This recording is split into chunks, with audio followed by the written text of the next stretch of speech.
It's time for Coffee with the Chicken Ladies, a podcast for people who love chickens. Hey everybody and welcome. It's Chrisie&Holly from Coffee with the Chicken Ladies. We're here. This is episode number 140 of our podcast where we talk about everything chicken, family, fun, and more chickens. More chickens. We drink a ton of coffee. I'm talking a ton. But most importantly, we hug chickens every day. And we kiss them too. Don't forget. We brew coffee from a little coffee house in historic Gettysburg, PA. Bantam Coffee Roasters. Holly Ann, what kind of coffee are we brewing today? Today is the Brazilian with notes of nutty chocolate and vanilla. Do you get better than that? You really don't. You can brew the same coffee. Where does everyone find it? BantamRoasters.com. And follow them on Facebook and Instagram. Are you ready to sip some of this delicious coffee and chat? I am. But first, a word from our sponsors. We have some exciting news to share from our sponsor, Grubbly Farms. This month, you can receive 30% off if you're a first-time buyer. I'm a longtime subscriber, and my flock love the healthy, nutritious treats. Orders $40 and more ship free. If you haven't heard, Grubbly's has a fantastic layer pellet and crumble feed. It's packed with plant and insect protein. It's perfect for those picky chickens and ducks. This offer does not apply to subscriptions and cannot be combined with any other discounts. It's a great time to try Grubbly Farms if you haven't yet. Use the code CWTCL30 for 30% off your first purchase. Try it today. Okay, so how are you doing? Great over here. How are you? Rejuvenated. Had a nice vacation with the family. I was on staycation while you were on You're vacation. Always like, when you go away, I'm on staycation. Yeah. I'm like, I'm going to get a complex. No, you get to have vacation. I do too.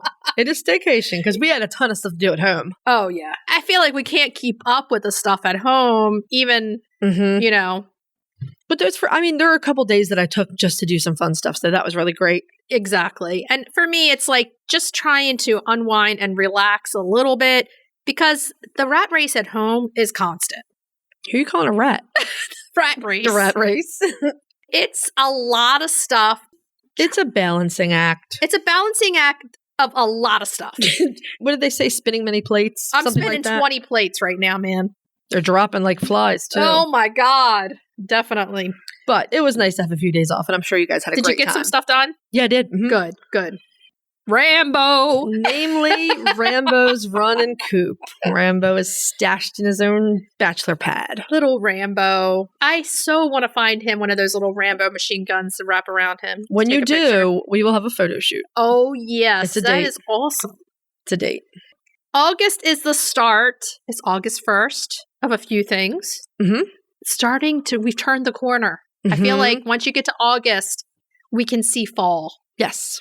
We always say that it's like 7 weeks till fall. Fall and spring are our most favorite seasons. They are, by far. And then we were discussing the other day about winter and summer being which one is harder. And I'm starting to believe what happens to me, that summer is harder on chickens than winter. The answer to that question is the one we're in is harder. And if we have a mild winter, that's preferable. But you don't always have a mild winter. Right. And if you're prepared for a harder winter, then you can prepare for that, I feel like.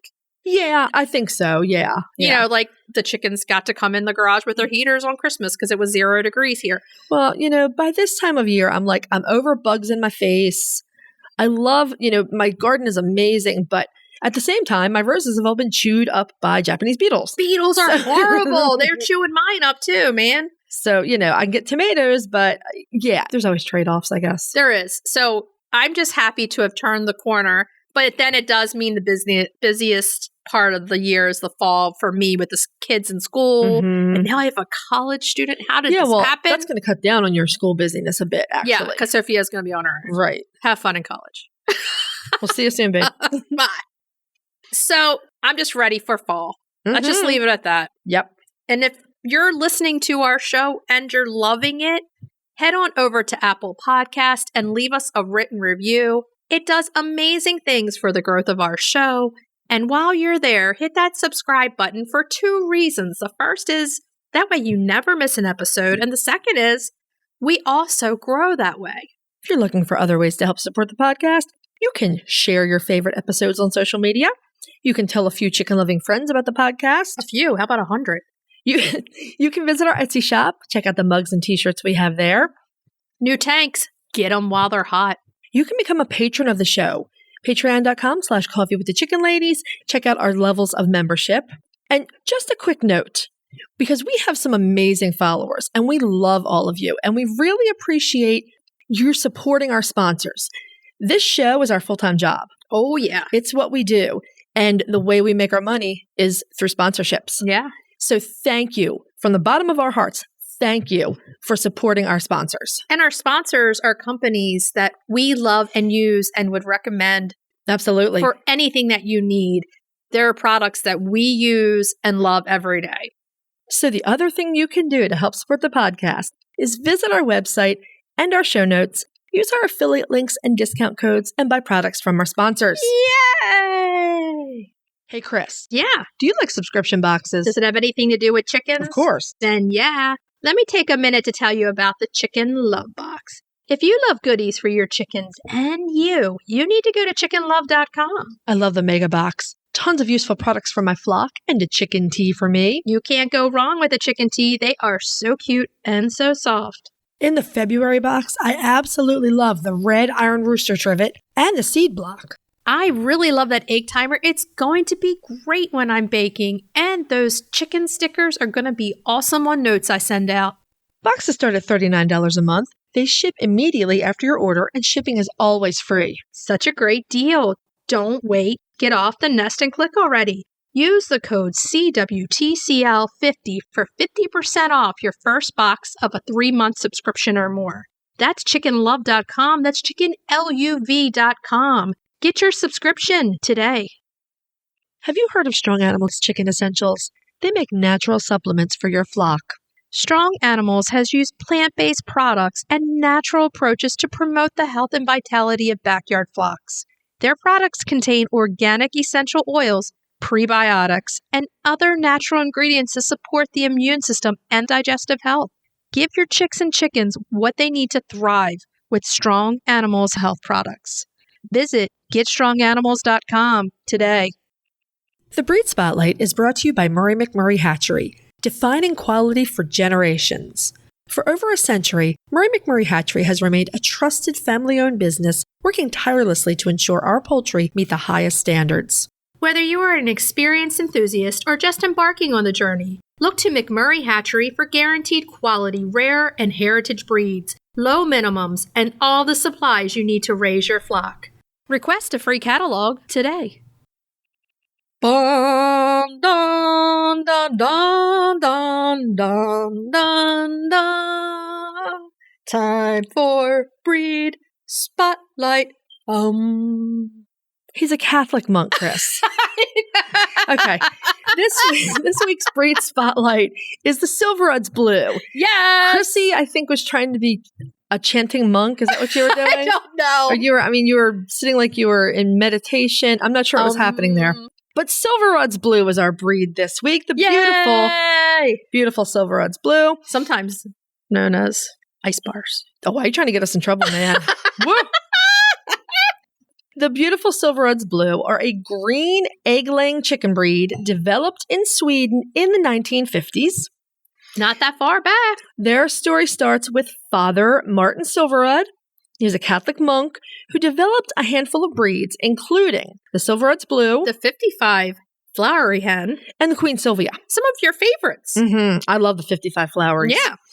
So Father Silverudd was trying to do some of the same things that the Cambridge crowd in the UK were doing. They were trying to create excellent layers that were auto-sexing. Right. And Silverudd was also quite focused on colored eggs, so sort of around the same time that the cream leg bar was developed. Right. The Silverudds Blue is not auto-sexing. However. Yeah, he did not get there. He did not get there with this breed.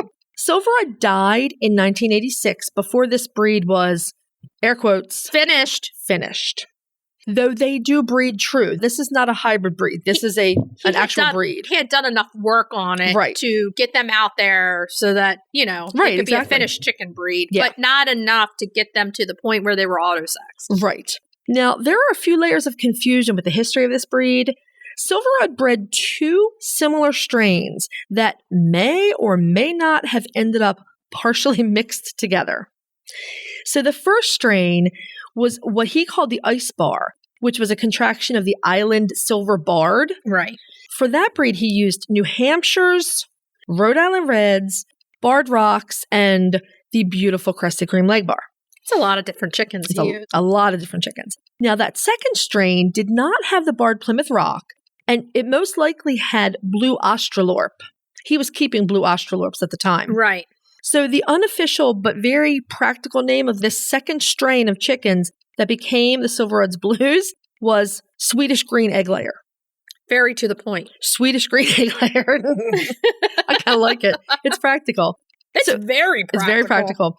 So Silverud's overall breeding goal may have been to provide good layers that were an alternative to hybrid layers that were starting to take off in the poultry industry. And he also wanted a rainbow color egg. Right. I mean, that was very important. He really liked the colored eggs. Yeah. After Martin's death, the Swedish Culture Poultry Association renamed the Ice Bar, or we should say, renamed the Swedish Green Egg Layer. It is now known as Silverudds Blue in tribute to Father Silverudd. And don't you forget it. Oh, yeah. That's a reference to the first time we profiled this breed. Somebody came after us because we said ice bars. We said Ice Bar. And we even had a conversation about it before we did that episode. Yeah. And you were like, I'm calling it Ice Bars. And woo! Because ice cream bars, you know how I like to... Man, a breeder was coming for our blood. Oh, yeah. They were like, excuse me, what are you talking about? My reply was friendly and succinct. We discussed this in the episode. So the Silverudds Blue is homozygous for the blue egg laying gene that comes from those cream leg bars. Right. That, mixed with brown egg genes from the New Hampshires, the Rhode Island Reds, and the Australorps, creates those beautiful green shades. Yes. So remember that a green egg is simply brown coating deposited over a blue egg. Correct. The blue feather color that they have means that, like Blue Andalusians, a lot of the other blue chickens, they will produce about 50% blue offspring. The other 50% are black, white, and splash. Correct. It's not too complicated, especially if you can just wrap your brain around it and think about it for a second. Right. What do they look like? Well, they're pretty. They are pretty birds. I think they're beautiful. Let's talk about what they are. The blues have a straight comb. They have red earlobes and blue legs. They're quite the colorful bird. They're pretty. And some version of the blue shades vary from light to dark blue, often with some lacing on the feathers. But the black and the splash color varieties are beautiful in, their own right. The splash can really vary in appearance from a light sprinkling of freckles to dramatic modeling patches of blue on white. My Houdans are beautifully modeled. Let me just say that. Thank you. Well, we talk about the Silverudds Blue. We talk about the Houdans as well, apparently. Everything's Houdans these days. Yeah. Okay, yeah. So modeling, the feather patterns are gorgeous on model. I think these are such pretty birds. Would you have these birds in your flock? I don't know. I would. I know you would. I'm kind of like at capacity, so I'm trying never to wrap my head around would I have them or not.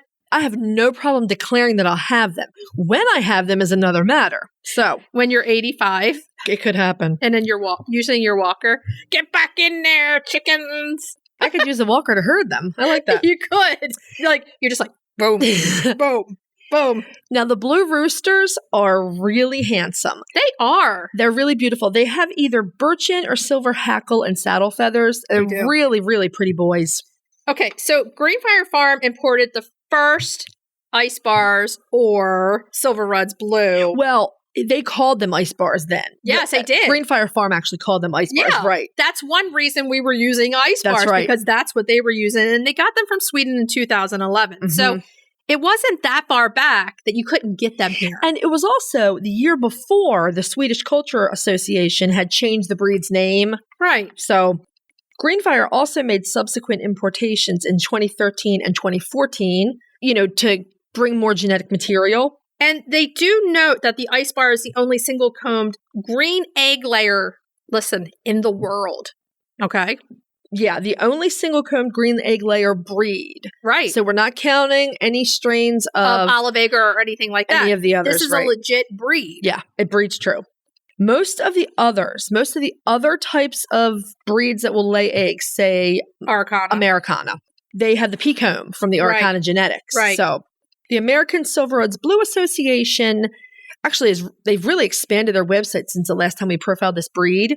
They have a lot of recent history there. They have a lot of good resources and a breeder's directory. And they're a great source of information for anyone interested in these birds. I'll link them in the show notes. I feel like this chicken has gained popularity just in the last 2 years, 2.5 years that we've been doing this show.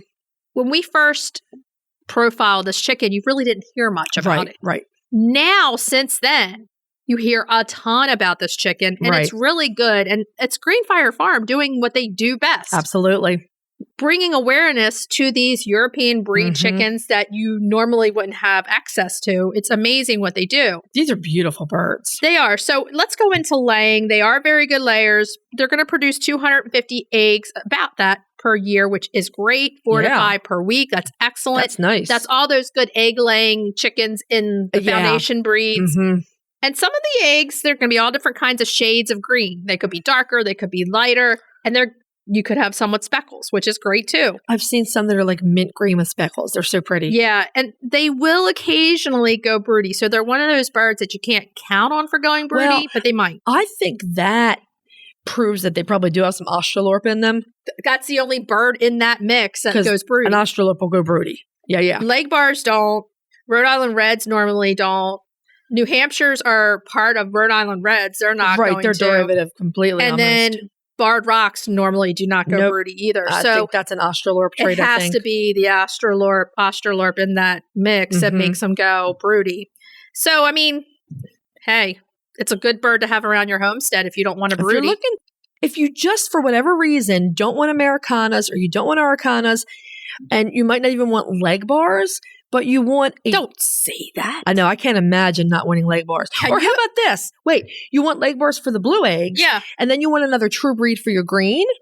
There you go. That's not an olive egger. Yeah. I mean, and olive eggers are pretty. I like them too. Yeah. But if you're going for a breed, here you go. Yeah, exactly. And then you're not going for like the white and green, another hybrid. You want an actual breed. Right. That really breeds true. Yeah. This is your bird. Green leg layer, green eggs and ham.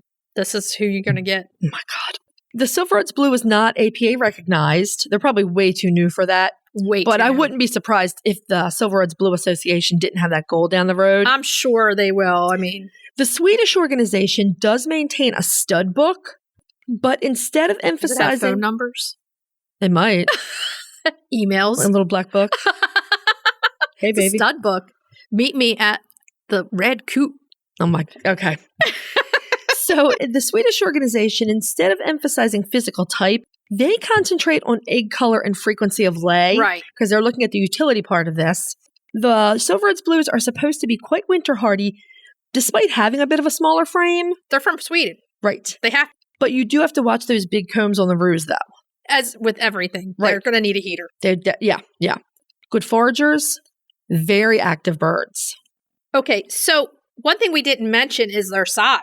Right. We did mention that they're cold hardy because they're from Sweden. Of course they would be. But let's look at the weight. For the hens, they're 5 to 6 pounds. That's medium body. They're not a large body chicken. They're not tiny. And the roos are coming in at 7 to 8 pounds. So they will definitely need some supplemental heat. We've read that they are a super calm, laid-back breed that does really well with people. They're a great homestead bird. Probably go with kids. I mean, clearly they're pretty enough for a fancy chicken lady's flock. Oh, yeah. And they're great for a permaculture or regenerative ag system. I love them for a mixed flock. Oh, yeah. They have a reputation of being really nice birds and a great addition. Yeah. So let's talk about where we can find them. Well, you're in luck. Well, we know number one, Greenfire Farm is going to have them. Yes. We love ourselves some Greenfire Farm. We do. They're available as unsexed chicks from Greenfire. Alchemist Farm was selling them in small quantities. You'd want to check their website. They are mostly available. If you're not going Greenfire, they're mostly available through smaller breeders. Right. Sometimes it might be easier to even find hatching eggs if you're going through a smaller breeder. Google is your friend with this. Absolutely. Put the name in, see what comes up. And, like Holly Ann said, they're a good addition to a homestead. Great with children. They're laying 250 plus eggs a year. That's a really good egg layer for, a legit breed. The other place you can try to track down breeders is the American Silverudds Blue Association. Right. So again, that's linked in the show notes. So that's worth checking out if you have a serious interest in this bird. Sounds good. Okay. So you know what I'm going to say. If you have the Silverudds Blue, send us pictures on our Instagram, DM us, or mention us in your story, and we will reshare you in ours. We love to see your chickens. Oh, we do. We love it. Makes our day when those pictures come over. If you're looking for a chicken coop that's produced in a planet-friendly, sustainable way, try Nestera. Each coop is made from highly durable, 100% recycled plastic that keeps the equivalent of up to 2,000 shampoo bottles out of a landfill.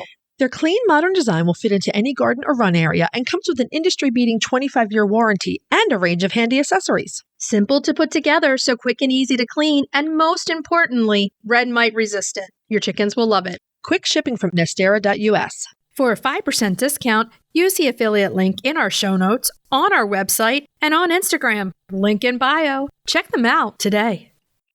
Roosty's proudly sponsors Coffee with the Chicken Ladies. We personally use Roosty's products with our chickens, and we're huge fans. They have their awesome nesting pads, do-it-yourself feeder and waterer kits, and they've just released their best product ever, a new chick feeder and waterer set. They have adjustable legs to keep food and water clean. They're super well made, and the feeder even has a removable lid so it can easily be filled from the top. So if you're raising chicks or keeping chickens, all their products are available for Prime delivery on Amazon.com. Check out the Roosty store on Amazon or follow the link in our show notes. Okay, so let's move on to main topic. Yeah. Yeah. This week's main topic is one that's hitting close to home for me right now. Really close to home. And, just to say, we have troubles with our chickens and health and different things. We don't put it all the time out on social media, but if you're a listener to our podcast, you'll hear about our troubles that we have.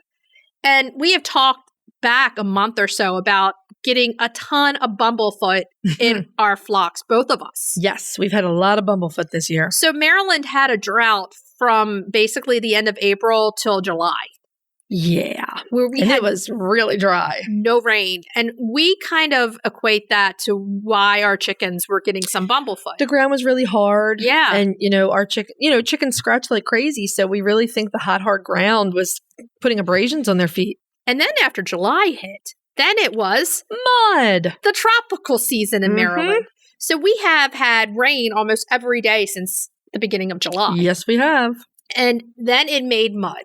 And then what happens when you have wet, moist areas and it's warm? It's a breeding ground for all kinds of pathogens. And if you had that dry area before and it gave those chickens some microabrasions, it's another feeder getting wet in the mud. Yeah.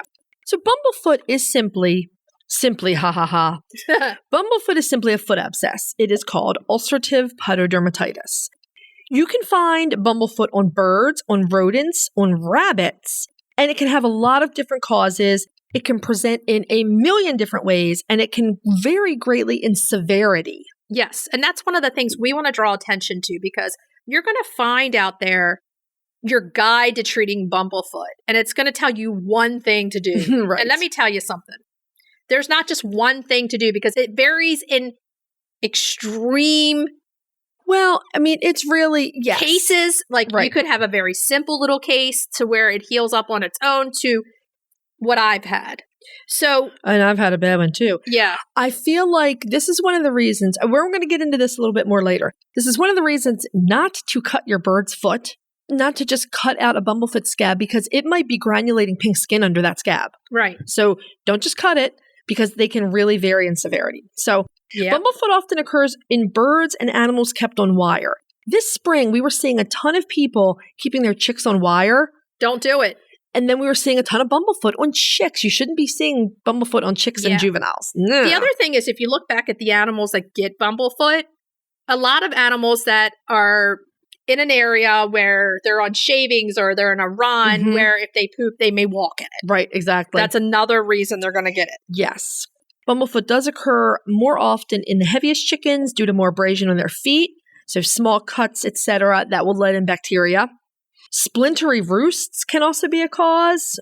We talked about the hot, dry ground. Right. Now, this was really fascinating to me. Okay, I found a case in a 2016 edition of the Journal of Foot and Ankle Surgery. And this is, as far as I know, the first documented case of bumblefoot in a human. So bumblefoot, I mean, like we said, it's just an abscess. That's a way to say it. So essentially, this was a woman who had worked as a restaurant manager, and she had something happening on her foot.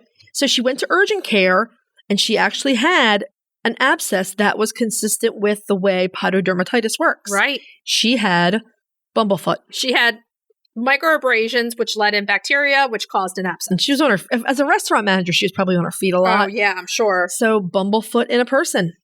Oh, lovely. Classic bumblefoot. This presents as a black scab on the bottom of your poultry's foot. And it can be even classic can be in different varies of severity. So you can have a tiny little black scab. You can have something larger. That's what you're going to look for. Right. The scab may be flat. The scab may be like 2 centimeters in diameter. Right. Your bird may or may not be limping because sometimes it's very painful and other times it's minor and you won't catch it unless you look at the bottom of your chicken's feet. This is what I was saying earlier was sometimes they might even have it and it heals up before you even know because they're so tiny. Ricardo, the great Ricardo Montalban. Not the actor. Rooster, not the actor. He had a big one. It was like the size of a quarter because his feet were mammoth. Yeah. And I took that scab off and it was all pink, granulated skin. Yeah. I was so mad at myself. Yeah. I've done that multiple times and then you'll get a little bit of bleeding. And then you're saying to yourself, gosh darn it. Now I got to put a bandage on it. Yep. Because then you've opened it up a little bit. Your Drusilla was also that way. Yeah. She had a scab like that. I took it off and it was pink and healthy. Yeah. Well, no, Drusilla, though, she's a big chicken. Yeah. She is a Cucamarans. And she probably developed an infection because she had a soft tissue injury on the other leg. Yep. And so that foot was probably taking all her weight. Exactly. And that can happen. We already talked about Ricardo. Now, here's the thing, though. Not all bumblefoot resolves itself. So you've got to keep checking it. Right. So your first indication is that a chicken's going to be laying down or limping a lot. Both of those things That's can the first be indication. They can have bumblefoot and not do that. Yeah. But if you do see someone laying down a lot, do that exam. Or if you just see them picking up their foot occasionally or biting at the foot a few times, right. It's always worth it to pick them up and look at it. Well, last week's episode, we give how we do our 10-point exam. So it's worth keeping that in mind when you're scouting for bumblefoot. So these infections that aren't simple, they can sometimes move through the whole foot. They can. And, this is a good place for me to interject my stories just so that you know. And my story is very recent and still ongoing.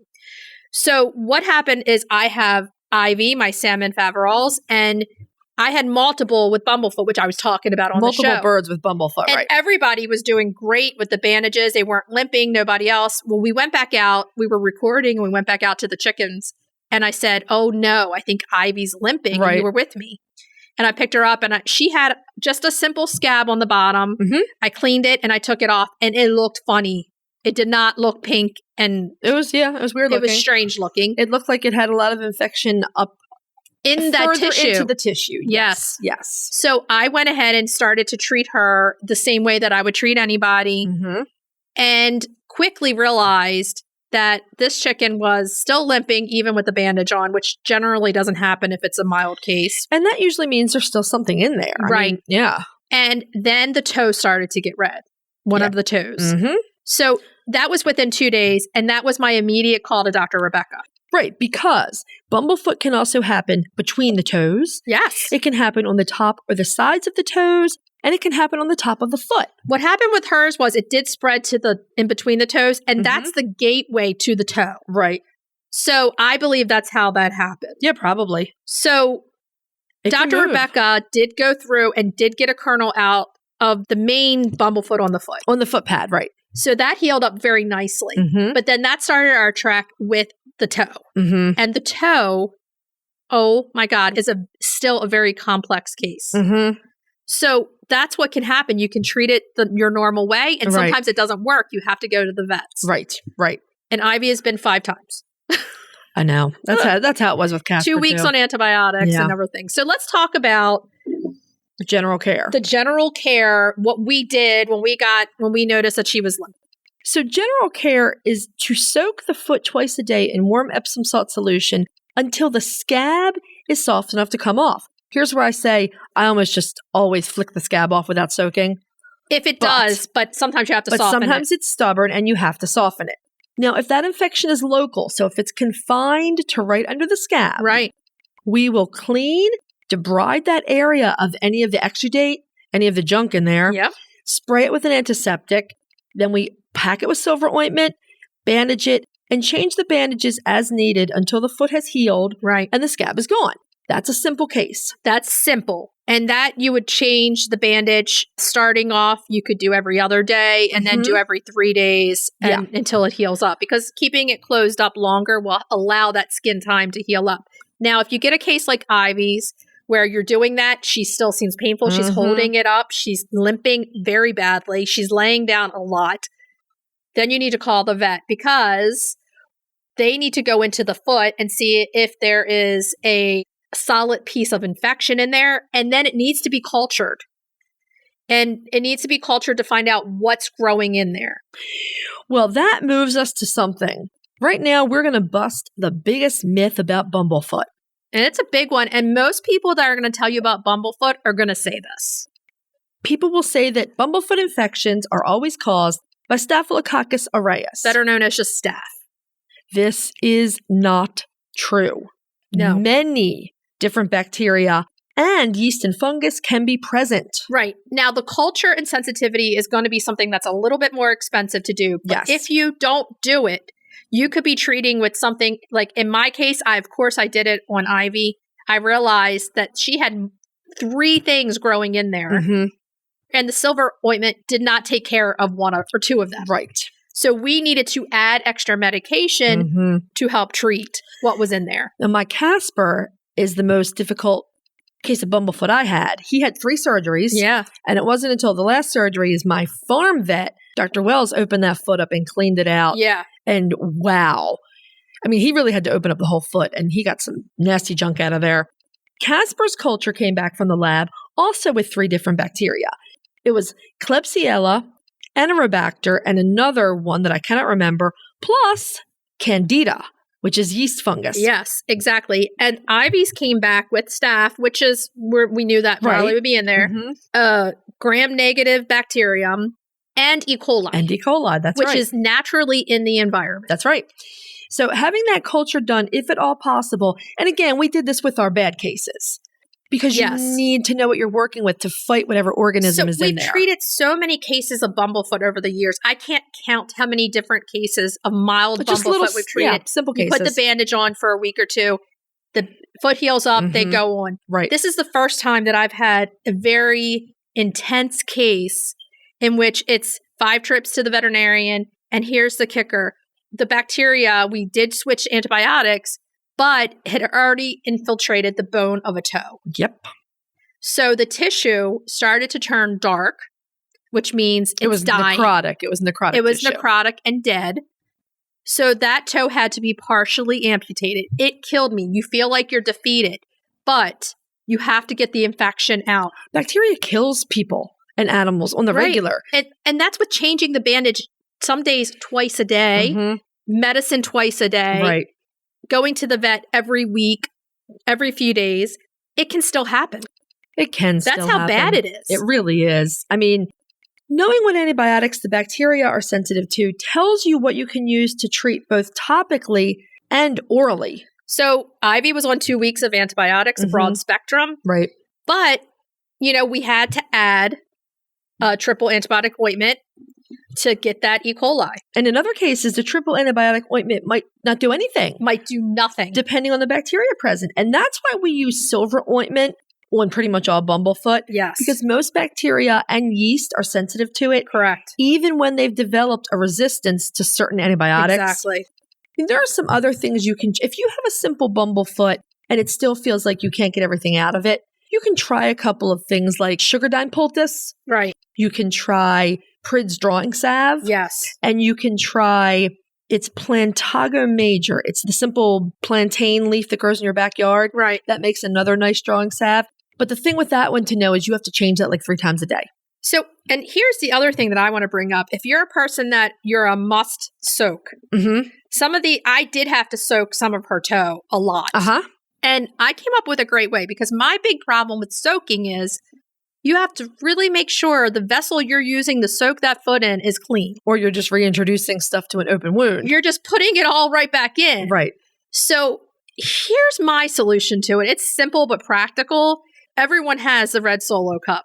If you can buy a bag of them, I almost think it should be in the first aid kit. And they're recyclable. You can put them right in the recycle bin. And you can use a new one of those every time. Right. It's a perfect size for a chicken foot to go directly in. You're not soaking the rest of the body. And they're clean. And if you're not using plastic right now and you're using one vessel, wash it with a drop of bleach and let it dry completely before reusing it. Exactly. Because what happens is if you keep soaking in the same pan and you're not cleaning it, that bacteria that you soaked out is just coming right back in. So that's why we're not huge fans of soaking. But with Ivy, I did have to do it.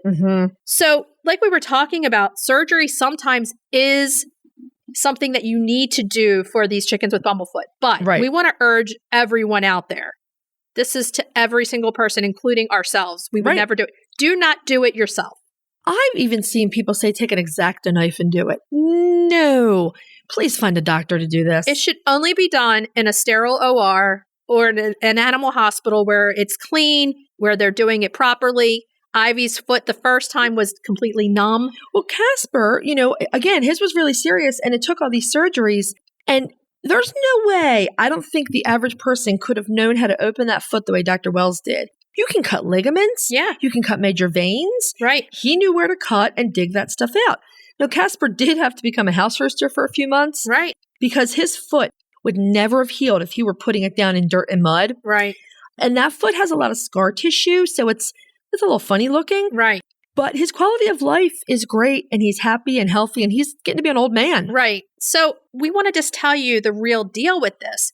There are very simple cases of Bumblefoot, which we call classic, and those are the ones that everyone's talking about there. Then there's the elevated cases that are going to blow your mind, and you're like me, you're going to do everything that you need to do, and it's still not going to work. And that's where the bacteria has moved just past that sore and it's into the foot. If it's into the toe, then, you could have a major problem that you need a veterinarian to work with you. And as always, our offer stands. We will help you find a vet. They can do the surgery in a sterile environment. They can prescribe pain meds and oral antibiotics.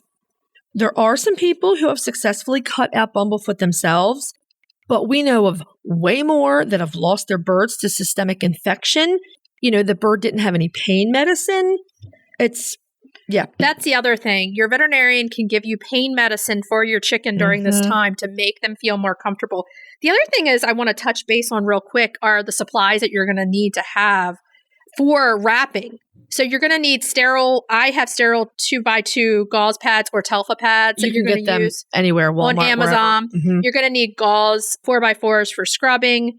You're going to need vet wrap in various sizes and silver ointment, which you can get Cured brand wound care and silver in it. If you can't get it from a vet, you can get it over the counter, or CVS has a house brand silver. They will both work. Not as strong as the prescription stuff, but I've used them with great success. So, prevention, lower perches for big birds.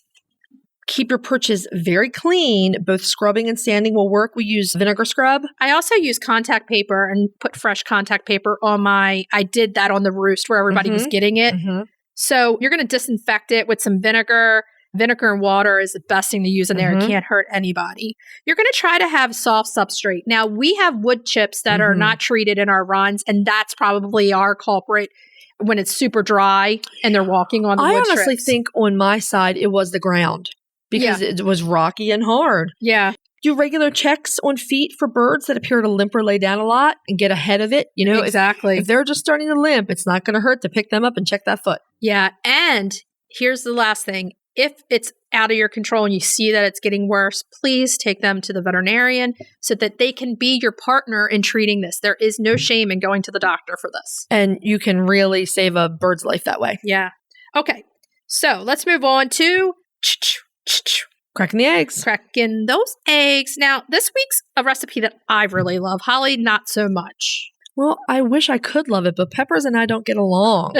I love them, but they don't love me. I am a pepper in everything person. Because you're Sicilian. I know. Pepper and onions, pepper, onion, celery, carrots. It's always the base to everything. And this is a recipe that my mom used to make stuffed peppers all the time growing up. It was in our dinner rotation. So we worked together to change it a little bit. So you're going to start off with 6 bell peppers, tops cut off, trimmed and seeded, and then you're going to blanch them in boiling water. How long do you blanch them usually? Okay, so I blanch mine for about 5 minutes. Now, blanching is basically boiling water and putting something in it to softly cook it a little bit so that when you bake it, it will become softer even That's like more. par cooking. If a lot of you can or freeze vegetables, you'll blanch a lot of them first. Right. So, okay, so you're going to need some olive oil, some baby red potatoes. You're going to chop these into small pieces and they're going to need to be uniform. 2 cups of chopped chorizo or chorizo. cooked. You want to cook that first. Right, you're going to cook it. And if you're like me, turkey chorizo. Yeah, you can. Absolutely. Or leave it out altogether. Or just do veggies. 4 cups of spinach or other greens loosely packed. 3 cloves of garlic minced. 5 eggs. This is going to use 5 of your eggs, which is good during the season. Half a teaspoon of sea salt. 1/4 teaspoon of black pepper. 2 tablespoons of chopped fresh parsley and other herbs of your choice. A half a cup of shredded mozzarella or more in the DiCarlo house or dairy-free mozzarella, and a half a cup of crumbled feta or a half of dairy-free cheese. So you're going to blanch these, and then you're going to make your filling. Right. So you're going to preheat the oven for 350. You're going to generously grease a baking dish, and you're going to take those peppers and sit them in the baking dish so that they sit upright. Then you're going to do the filling. Large skillet, you're going to heat a splash of olive oil. Add the potatoes. You're going to cook them for the longest. Right. So they get like 10 to 15 minutes. You know, stir them. Don't let them stick until they're soft and So this starting is to brown. basically like a sausage potato stuffed pepper. Pretty much. Then you're going to stir in the chorizo, your greens, the garlic. Right. Cook until that spinach is starting to wilt. You're not cooking this to death. You're kind of warming it. You set all that aside. Whisk together the eggs and the seasonings, the herbs. And I like to do this in a large measuring cup or a batter bowl that has a pouring spout. Exactly. Makes it so much easier. Spoon the filling into each pepper. And then the exciting part comes next. Slowly pour the egg mixture on top and then cover it with cheese because you got to make it cheesy. It's got to be cheesy. And it gets a long bake. So you're going to pop that in the oven for 40 to 45 minutes. The eggs should be set. Right. You're going to take it out and allow it to cool for like 10 minutes because it's blazing hot inside. And this is where you can add eggs into your dinner where sometimes you wouldn't. There's other recipes that have rice and different things and their stuffed peppers. You can still do that. Yeah. We might do another one down the road. But this one, you pour the egg in over top. You don't have to do anything with the eggs, but pour them on over top. It's easy. And let them cook. And you can add that protein into your stuffed pepper meal.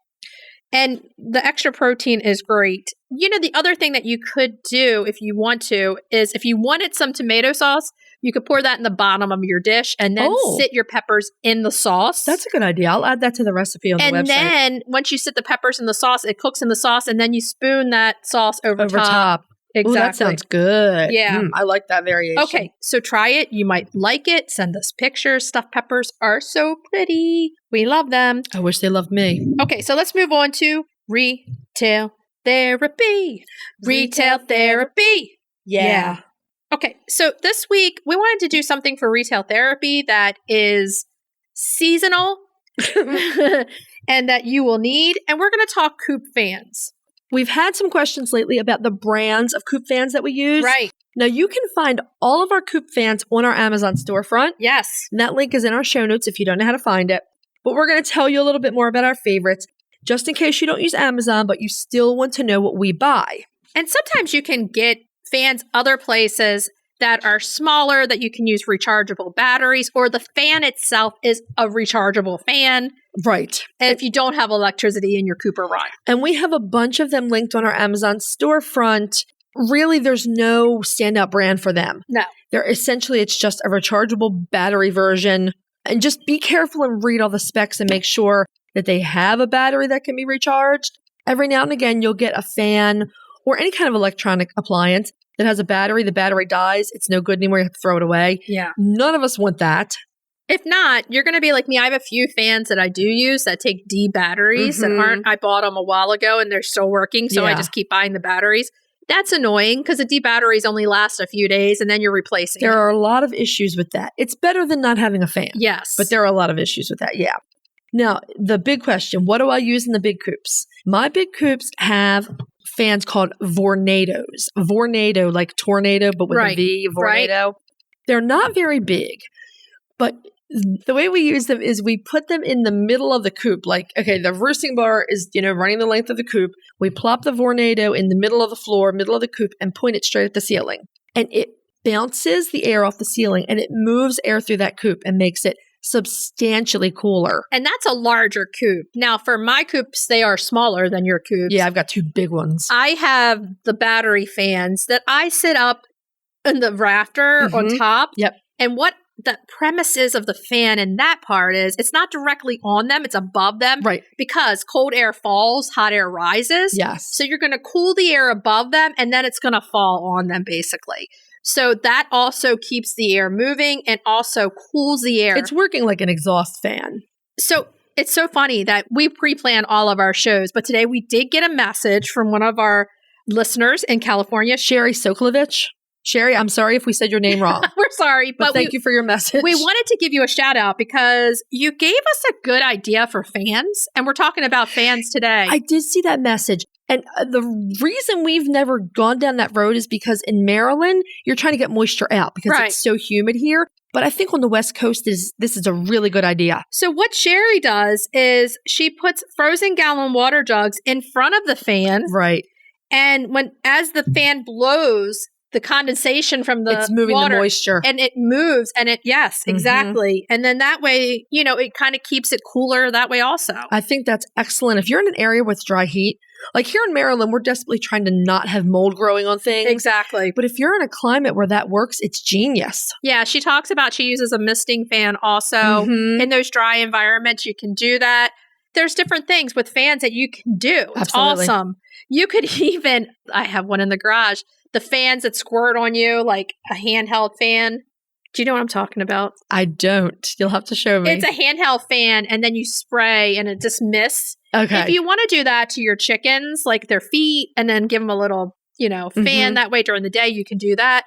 But the fans inside the coops, what you're saying, the Vornado for a bigger coop, battery powered for smaller. And if you're lucky enough to have electricity, you want to make sure that your fans are somewhere where they're not going to get a big buildup in the motor of the shaving. The dust. Yeah. And with any fan that you put in your coop, make sure there aren't places where toes can get through the grid and hit the blade. This is before we got the Vornado. I opened my biggest coop, and it's a big coop. I opened my biggest coop and was greeted with the sight of Franny the leg bar riding the oscillating fan. She was having fun. Yes, apparently she was. And I said to Pete, we can't have that. And he found the Vornados, which we've never looked back from that. Now, the rechargeable battery fans I love in my plastic coops. Yeah. Because you can pull a cross breeze. Right. So you put it in the window, blowing across the top. Yes. And it's pulling air through that window and moving the air. I think one of the important things to do if you can is to put the fans up as high because, like I said, hot air rises, cool air drops. If you can cool that air above them, then that's going to be great. Yeah, the air moving right over the top of them is ideal. Exactly. And obviously take your fans out when wintertime comes. You don't need your fan when it's cold. I will say this, though. I run my ceiling fan every night, even in the winter. That is sacred territory. That is not seasonal. That's not seasonal. Every night that ceiling fan is on. Okay, so that's our talk about fans. They're out there. Rechargeable batteries, rechargeable fans, safe fans for your chickens. Use them. There's no harm in making them nice and cool in the summer, as cool as you can get them. Please use them. In 6 or 7 weeks, it will be the start of autumn for most of the country. And then we'll be talking about coop heaters all the time. So we're talking about one or the other.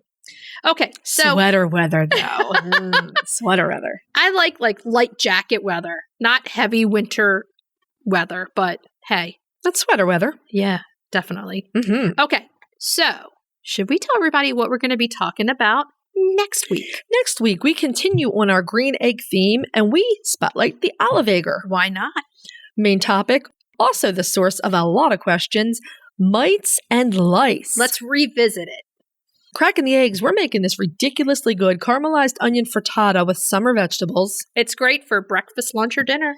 And, oh, I love this one, retail therapy.